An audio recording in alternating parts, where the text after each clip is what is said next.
Making the headlines tonight. France's new ambassador pays a courtesy visit to the President of the National Assembly, discussing enhancing cooperation. Prime Minister Hun Sen receives a courtesy visit from Thai Foreign Minister and Laos outgoing ambassador. Talks are about ASEAN relations. The Ministry of Health has informed that there are no major symptoms experienced by the first Omicron patient. YouTube star Jake Paul and former UFC welterweight champion Tyrone Woodley are ready for this weekend's boxing rematch. And Japan develops an amusing inflatable electric scooter that can be carried in a backpack as a mobile solution. This is the Daily Roundup on the EAC News Channel. A very good evening to you. My name is Paolo Bonini. France's new ambassador to the Kingdom of Cambodia, Jacques Pelé, paid a courtesy visit to the President of the National Assembly, Heng Samrin, on Friday morning at the National Assembly. President Heng Samrin formally welcomed the new French ambassador, who only recently was appointed to the position, and emphasized that the National Assembly of Cambodia is ready to cooperate with the ambassador's diplomatic mission. EAC News reporter Dashana Gochan has more. During the visit from French Ambassador Jacques Pelé this morning, the President of the National Assembly, Heng Samrin, said that Cambodia and France have been building relations between the two countries for a long time. He added that this good relationship and cooperation has continued to strengthen and expand to this day, and he hopes that the French ambassador will continue to contribute to strengthening, expanding, and promoting the existing good relations between Cambodia and France to another level during his diplomatic mission. Ambassador Jacques Pelé expressed his deep gratitude to President Heng Samrin for allowing him to pay a courtesy visit at this time. He further praised and appreciated the smooth reopening of Cambodia as a result of the government's great vaccination strategy. He also emphasized that the reopening of Cambodia has enabled the French and Cambodian parliaments to further promote and enhance good cooperation, including exchanges of visits.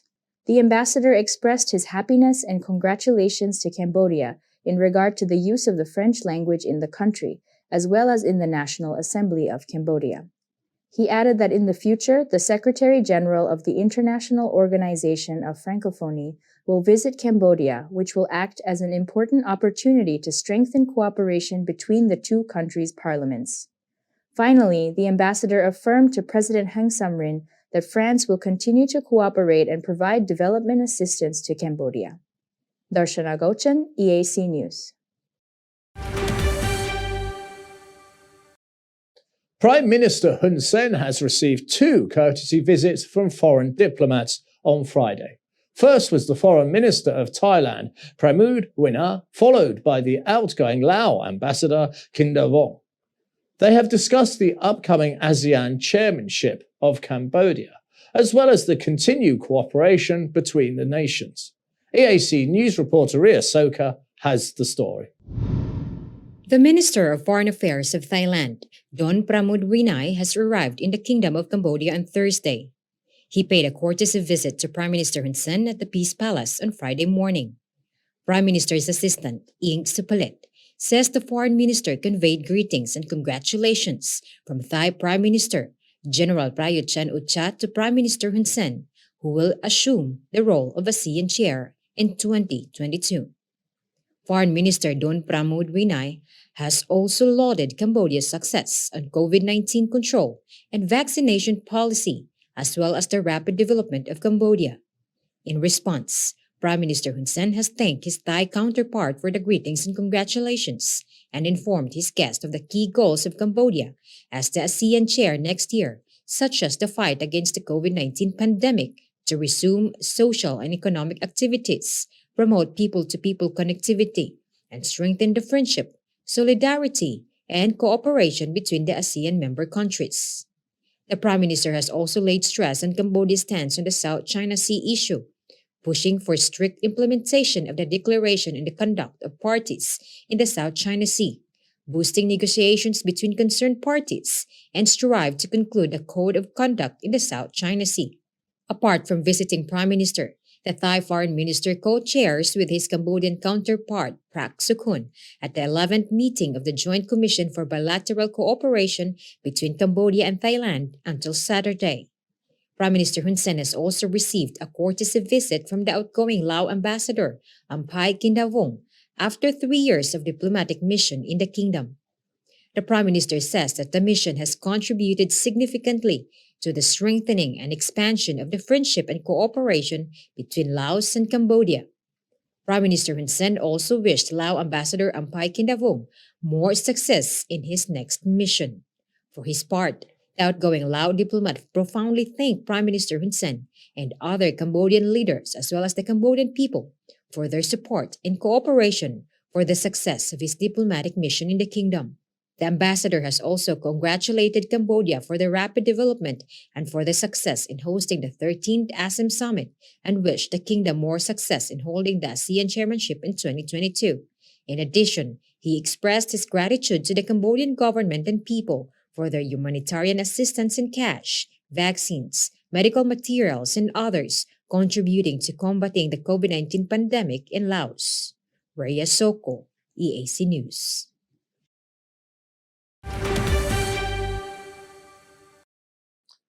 The Council of Ministries has approved the submission of the draft law on the approval of the Cambodia-Korea Free Trade Agreement, which will now go to the National Assembly for approval. According to the announcement on Thursday, 2 more draft amendments to the law on trade were also approved. EAC News reporter Sri Por Kong has the details. 2 more draft amendments to the law on trade have been approved, including draft law on amendment of the law on commercial enterprises and the draft law on the amendment of the law on commercial rule and commercial registration. The draft midterm evaluation report on the implementation of the Industrial Development Policy 2015-2025 was also approved by the Cabinet. Government spokesman Paisipan confirmed to EAC News that after review and approval by the Council of Ministers, this law will be sent to the National Assembly for approval next week. On 26 October, the Minister of Commerce Pan Sosa formally signed the Cambodia-Korea Free Trade Agreement with the Minister of Commerce of the Republic of Korea Yan Hao-koo. Cambodia expects the free trade agreement to boost exports, increase the country's GDP, and increase employment, which will help revive the economy from the effect of COVID-19. The Cambodia-Korea Free Trade Agreement consists of 10 chapters and 131 articles covering trade in goods, including technical standards, compliance procedure, hygiene and phytosanitary measures, trade barrier, origin rules, custom procedure, trade facilitation, economic cooperation, transparency dispute resolution mechanisms, claims, institutional arrangements, and final regulations. Sri Pokong, EAC News.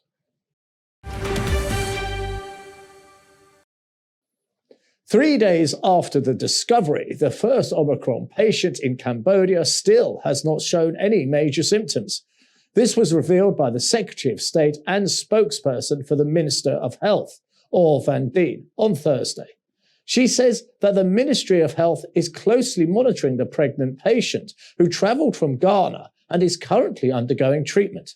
EAC News reporter Dashana Gochan has more.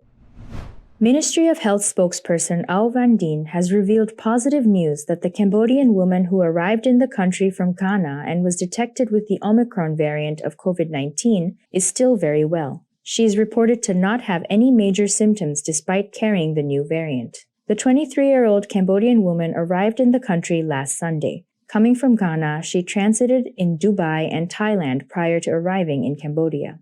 She was vaccinated with the single shot of the Johnson & Johnson vaccine.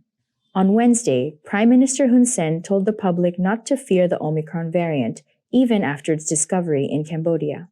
The Prime Minister and the Ministry of Health have assured that the case is under close control and the patient also does not have any major symptoms of the virus.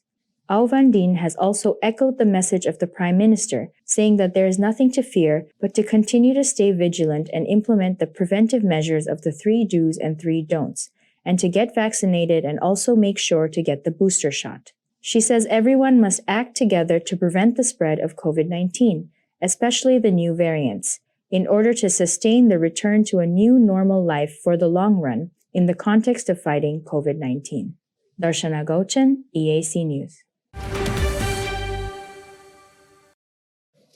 Cambodia's daily COVID-19 numbers now total 120,405.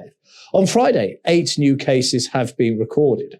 12 patients were successfully treated and discharged overnight. That makes the total recoveries 116,771. But 3 people died yesterday from COVID-19. One of them was unvaccinated. Cambodia's total deaths since the beginning of the pandemic now stand at 3,001. Active cases, 633. An alarming accusation has led to prompt action being taken by police authorities at Phra Sihanouk Provincial Administration.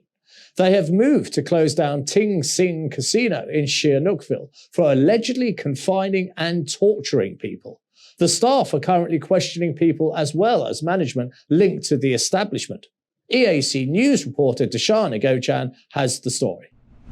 Several reports have been published about the alleged illegal detention, torture, and extortion of different nationals working at a Sihanoukville casino. Finally, on Wednesday, Sihanoukville authorities released a statement about these reports of serious human rights abuses. In the closure order signed by Sihanoukville Governor Quit Chamron, it is stated that the decision to close down the Ting Sing Casino is to give way for the investigation. It has also clearly specified that while investigation is ongoing, the casino cannot be sold, rented, or donated. Workers' benefits and wages have also been secured. According to the letter from the governor, the business of Ting Sing Casino has not been properly implemented in accordance with the notification number 907/21 dated 27 September 2021 of the provincial administration and other legal documents that are still in force. It has added that according to the report of the Sihanoukville Provincial Police, on 14 December 2021, there was a case of arrest, torture, and extortion above Ting Sing Casino, which was cracked down on by the competent forces. This was also according to reports from the victims. Governor Quit Chamran has formed an investigation team with joint members of the provincial administration, police, military police, and other relevant departments to check the irregularities of Ting Sing Casino. The owners and management are facing complaints of illegal detention, torture, and extortion, and other human rights abuses. Darshana Gauchan, EAC News.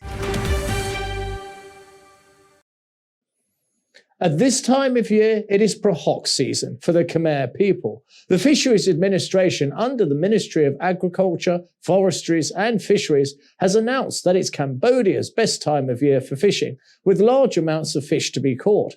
Great if they are planning to make Prahok. Prahok is Cambodia's traditional fermented fish paste that is extremely popular with both young and old.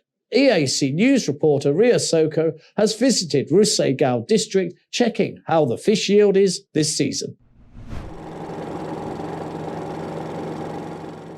Some say they get more this year, while others say lesser than the previous year.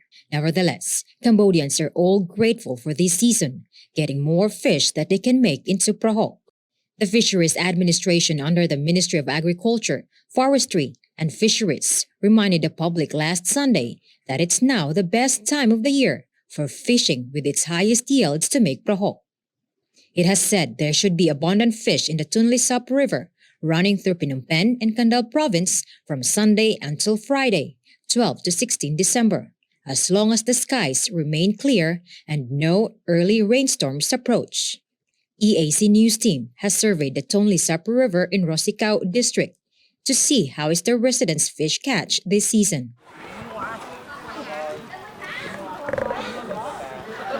Early morning, people are waiting for the new batch of fish the fishermen caught.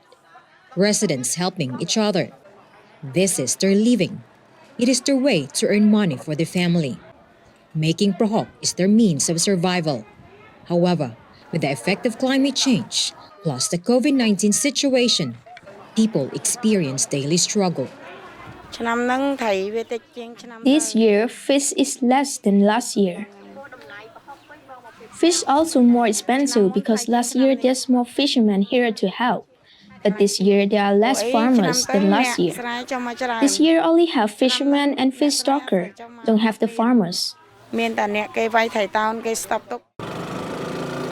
Sretia drives the boat for people to cross the river and also to deliver the fish. Back and forth, she earns $1.25 per person. The same sentiment shared by this fisherman named Poi. This year less than last year. The price also cheaper. Because fishermen who living upper side of the river, they got more fish than us. Poi together with his team are helping each other to collect the small fish that can be used to make prahok. Seeing a lot of fish catch is their joy. Much more when they catch big fish. But as he said, last year was more catch. Poi's manager, Lekub, agrees. Yeah, this year less than last year and half cheaper. There are no farmer or villagers to help buying the fish. The price also cheaper than last year because all the fishermen, they are busy with farming. They don't have time to make prahok, so just a few people who buying fish. That's why the price is half cheaper than last year. Lekub says that the COVID-19 has largely affected their living, their income, especially during restrictions. Gladly, Cambodia has no longer implemented restrictions. The country has fully reopened since the 1st of November. However, people are still careful by following the 3 don'ts and 3 don'ts set by the Ministry of Health. On the other hand, Srey Tut, who receives the freshly harvested fish, gives us a different assessment for this season. This year is better than last year. The fish price this year is cheaper than last year. Last year, the fish price was 10,000 reals, but this year, only 5,000 to 6,000 reals, maybe because this year have more fish. She says she receives all the freshly collected fish, so she can compare how was the previous and this year. But whether it is more or lesser this year, people happily take advantage of this season to make prahok. Prahok is Cambodia's traditional fermented fish paste, usually from a mud fish. It is being used in Cambodian cuisine as a seasoning or condiment. Prahok originated as a way of preserving fish during the months when fresh fish was not available in abundant supply. Because of its saltiness and strong flavor, it was used as an addition to many meals and Cambodian cuisine. Others call it as Cambodian cheese because of its strong and distinct smell. It is usually eaten as a main course with white rice and vegetables such as yard-long beans, cucumbers, and Thai eggplant. So this one we call pa'o in Cambodia. Pa'o. Pa'o. Okay. Yeah, called pa'o, and this one is prahok. It's more saltier than this one. Yes. And this is more expensive than this. Yes, because they mix a lot of seasoning in here. Okay. And it's more delicious. And this one, they just put the salt, more salt. Okay, and how do we eat? Does it have a difference how to eat? Like normally they eat it with rice. Okay. Yeah, and they can like prepare it with different style in Cambodia. Yeah. Okay. Can we taste? Yeah, of course. I want to taste the prahok first. Changay. A Cambodian saying goes, no prahok, no salt, refers to a dish that is poor flavor, thus highlighting its essentiality in Cambodian cuisine. 2 factors have affected the fish yields this year. First is the effect of climate change to the water level. Second, the lack of manpower due to COVID-19. With lesser fish, that also means lesser prahok for the coming year. Rhea Soko, EAC News, Phnom Penh. 2 police officials have been detained for questioning in Kampong Chang province in relation to the alleged Tonle Sap land invasion. The anti-corruption unit has arrested the Deputy Provincial Commissioner and the Director of Intervention and Order Office of the Provincial Police on Thursday. The two will undergo legal proceedings in connection with a case of encroachment on 3 flooded areas of land in Kampong Chang province. EAC News reporter Srey Paul Kong has the details. 2 senior police officers in Kampong Chang province are being questioned by anti-corruption unit for the illegal encroachment of flooded forest land in Tonle Sap Lake.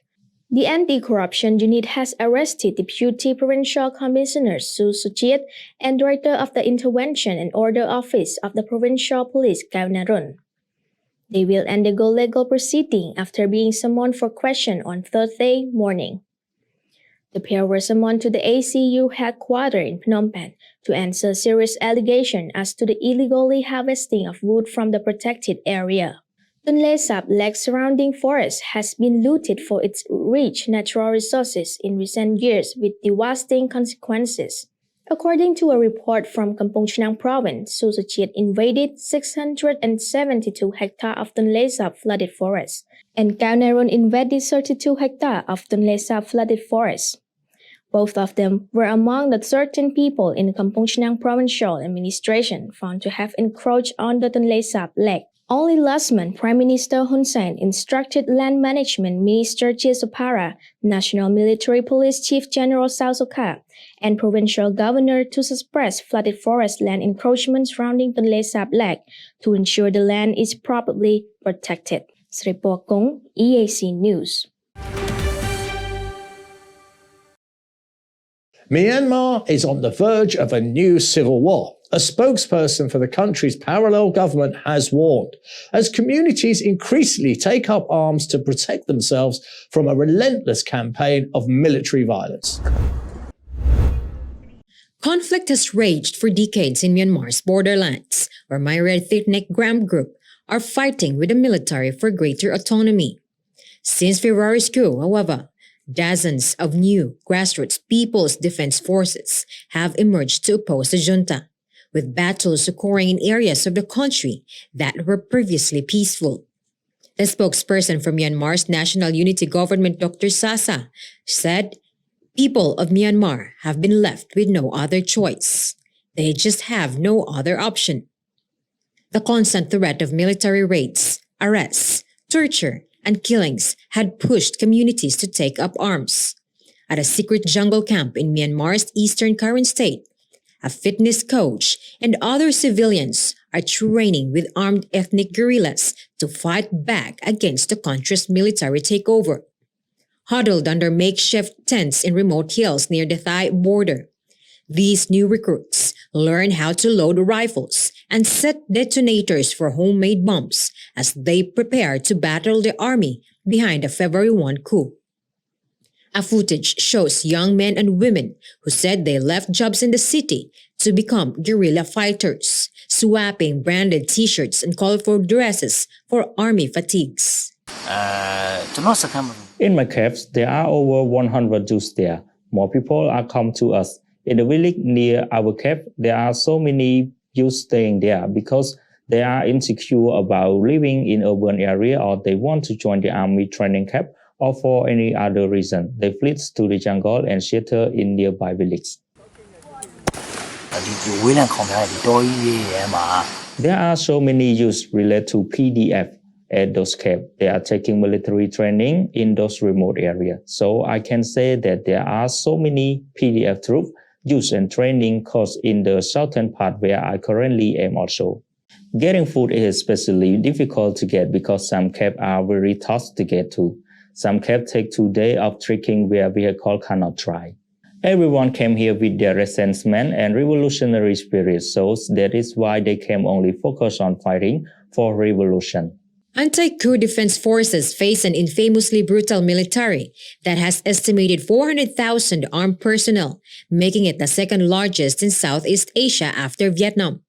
It is supplied primarily by China and Russia, drawing in generous state funding as well as its lucrative business networks, which campaigners are trying to weaken by placing pressure on international companies. Some recruits said They took up arms because mass demonstrations in the wake of the coup failed to deter their new rulers, who waged a violent crackdown on protests. A 34-year-old former fitness trainer says taking up arms is the only option for them. Tattooed across his back were the words, "Freedom to lead," and the face of Myanmar's ousted civilian leader Aung San Suu Kyi, detained during the coup and convicted this month of incitement and breaching coronavirus restrictions. The ruling drew international condemnation. The junta said it showed that no one was above the law and that the judicial system has no partiality. Training the Civilians is the Karen National Union, one of the country's largest ethnic armed groups, who expressed solidarity with the protesters and allowed thousands to seek shelter in their territories. Hundreds of similar resistance groups have popped across the country, a loose coalition of anti-coup armed rebels calling themselves People's Defense Forces. In the evenings, would-be fighters sit around campfires, playing guitars and violins, remnants of past lives. The former trainer, shorn of the ponytail he wore when he arrived at the camp, said he feared combat with a 300,000-strong military, but he added fighting back was the only way. He says he wants to be proud of his death, protecting their people.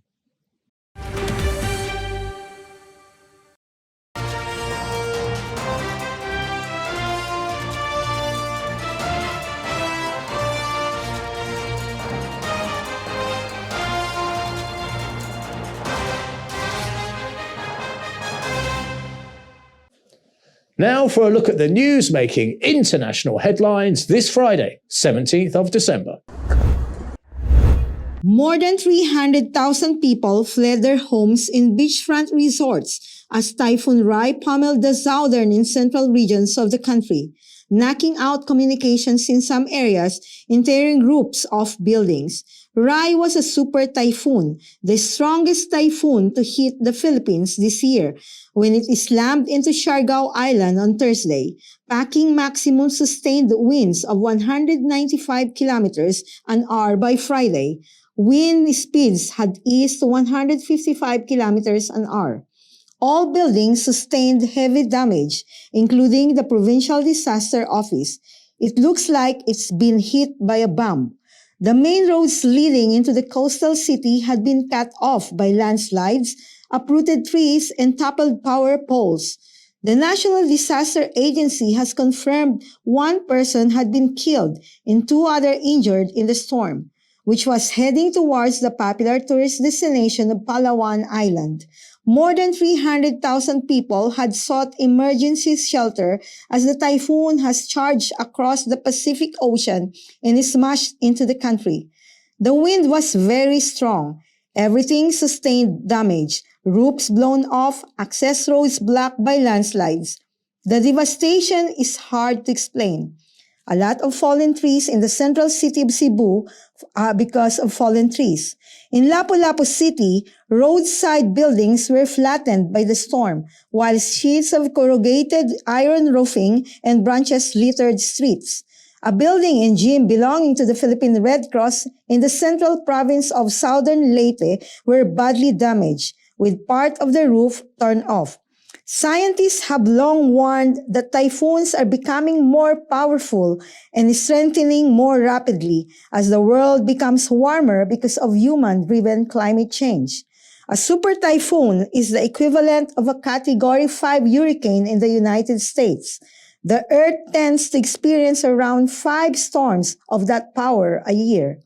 Rai was moving across the Visayas region towards Palawan on Friday and was expected to emerge Saturday over the South China Sea, heading towards Vietnam.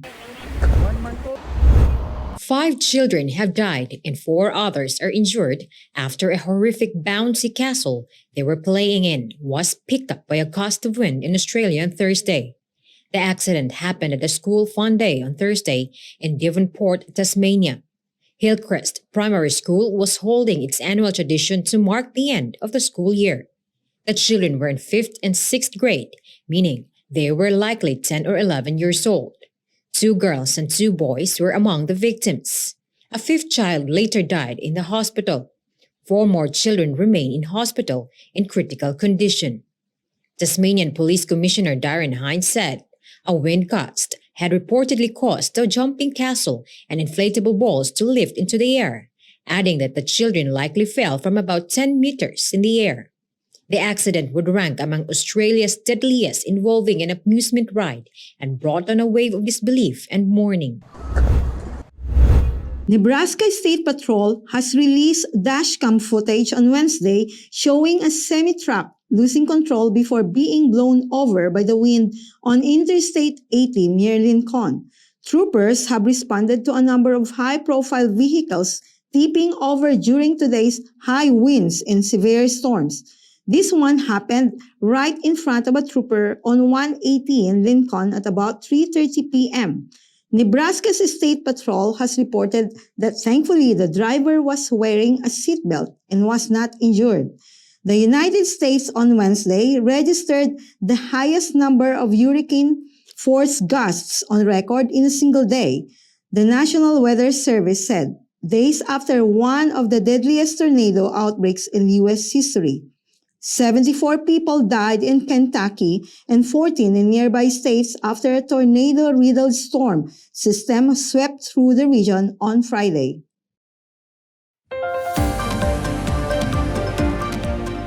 After the break, a look at all the latest sports news.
EAC News fully supports the Royal Government of Cambodia's preventative and administrative measures against COVID-19.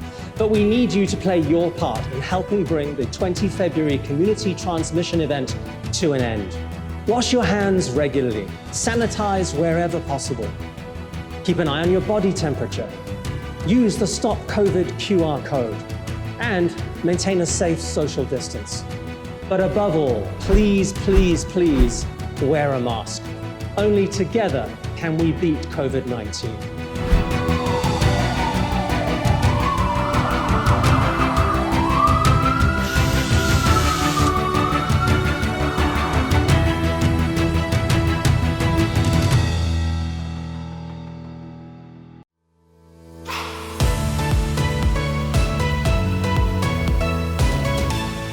EAC News' audience is growing.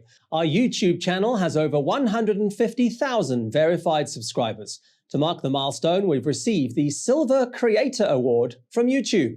It's given to channels with over 100,000 subscribers. YouTube CEO Susan Wojcicki says the award celebrates EAC News' hard work and incredible achievement. She says we brought a unique voice and style to the world, but have also created valuable connections and built a community along the way. The next milestone we're going for is 1 million subscribers, and we'd really like that Gold Creator Award.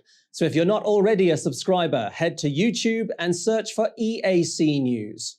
Subscribers get alerts when the daily Roundup is premiering and live events are streaming. Get all the latest breaking news and updates from Cambodia in English. The EAC News channel on YouTube. Cambodia made clear.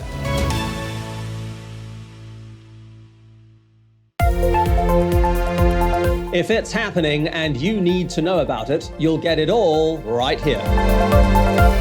EAC News brings you updates and breaking news in English across all of our platforms and channels.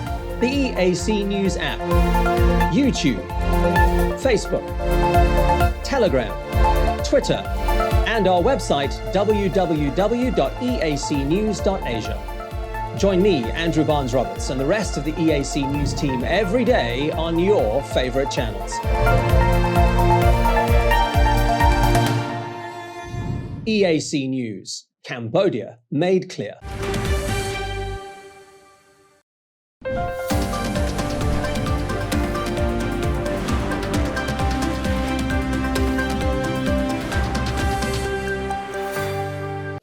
Social media influencer and YouTube star Jake Paul and former UFC welterweight champion Tyrone Woodley said Thursday they are ready for this weekend's boxing rematch. The 39-year-old former mixed martial arts star Woodley lost his professional boxing debut to Paul in August by split decision, but was offered a rematch, and Paul revealed a new championship belt dedicated to himself. Jake Paul, is that belt for you? Or is that for the most valuable boxer of the night? Explain the belt for us. This belt is for me. That's why it says for Jake Paul right here. But this is the most valuable boxer belt, designed by Alec Monopoly. We got a diamond Rolex on the side, a diamond Cartier on the side, and then the Hermes Birkin bag sewn into the side for the most valuable boxer of this generation. Give me your thoughts. Did you think this would happen? And what were your thoughts when you actually got the call last week? My thoughts when I got the call is that, things happen for a reason. I think this is all a part of alignment. And, it's been times in my mixed martial art career where, we get a fight done and we always think we need a break, we need to go on a vacation, and we need to just download, because the training camp takes a lot of energy and a lot of time, a lot of PR. And something told me this fight wasn't going to happen. Something didn't sit right with me about the Tommy Fury matchup. It didn't make a lot of sense. I didn't think people were as excited about the Tommy Fury fight as they were with me and Jake. So I flew my coaches into town end of September. I said, this fight ain't gonna happen. I said, this fight will not happen. I said, my spirit is telling me it's not gonna happen. So we started training. Paul was set to take on Tommy Fury, brother of heavyweight champion Tyson Fury, before Fury was forced to cancel the bout with what his camp said was a broken rib and a chest infection. Now Woodley has a chance to avenge his loss to Paul by signing on to fight Paul on short notice. Paul won over some skeptics after he knocked out former UFC fighter Ben Askren and has expressed a desire to fight Canelo Alvarez and Conor McGregor.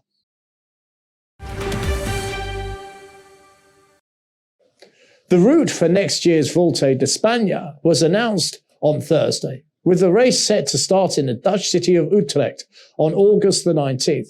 It will only be the fourth time that Volta has kicked off outside of Spain in 77 events. The 21-stage race will include 9 high-altitude finishes, 5 of which have never been used before, 7 mountain stages, 6 flat stages, and 2 time trials. Slovenian Primož Roglič has won the last 3 editions. Utrecht, which has also hosted the Grand Depart of the Tour de France, was supposed to be the start of the 2020 Vuelta, but COVID-19 pandemic meant the route was changed and shortened. The city will host the opening time trial. The 2022 Vuelta will for the first time visit all 8 provinces of Andalusia, with the pentathlon crossing east to west from Almeria to Jalavia.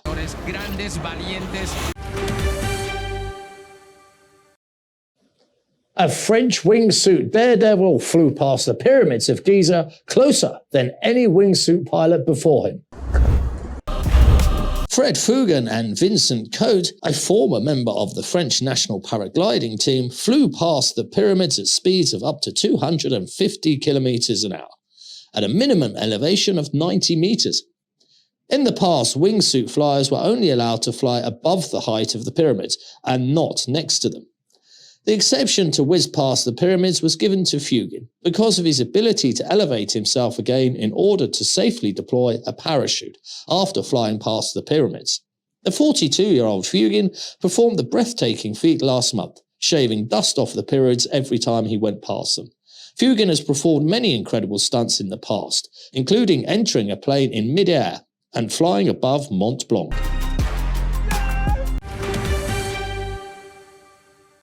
Now let's have a look at the weather and see what you can expect over the next few days.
And finally, need to take a short distance trip somewhere but don't have access to a car or public transportation?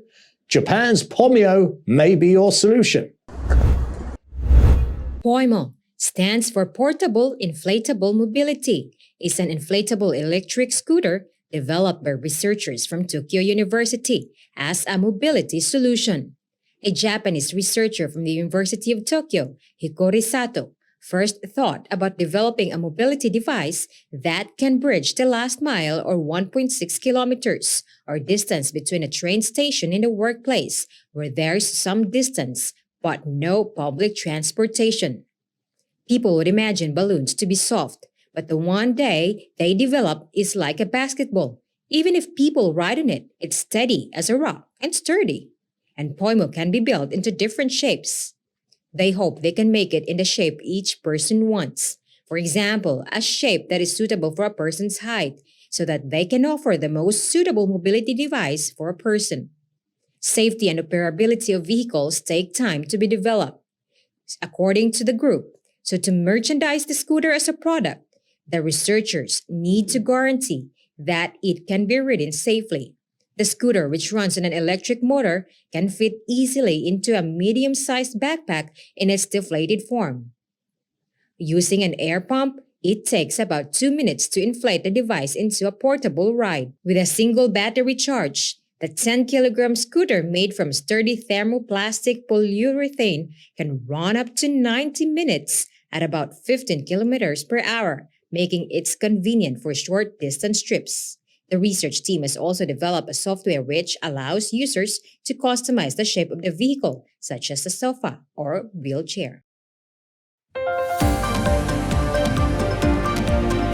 Thank you for watching the Daily Roundup here on the EAC News Channel. For more breaking news and updates, check out our website, eacnews.asia, or search EAC News on Telegram or at your favorite app store. More from the EAC News team tomorrow night at 8 p.m. We'll see you then.